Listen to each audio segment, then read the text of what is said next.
तो गाइस आप लोग को ये देखने के बाद आप लोग को क्या लग रहा है, आज है हमारे स्माइली का बर्थडे। और अपने स्माइली का बर्थडे केक ये रहा। अपना स्माइली भी आ रहा है धीरे धीरे। पहले केक का लुक देख लो। अपने स्माइली का आने का तरीका कुछ अलग है, यहाँ देखना। तो अपना स्माइली तो आ चुका है। अब उसको बर्थडे टोपी पहना देते हैं सबसे पहला।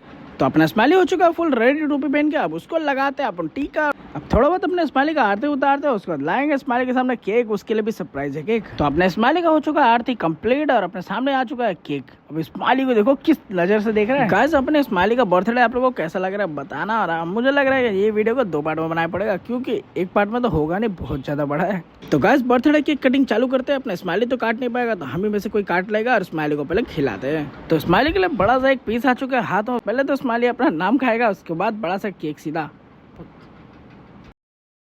गाइस नेम प्लेट हो चुका चपाट। अब केक पे नजर है उसका, केक भी खत्म कर लेता है फटाफट। गाइस ये वीडियो कैसा लगा कमेंट करके बता।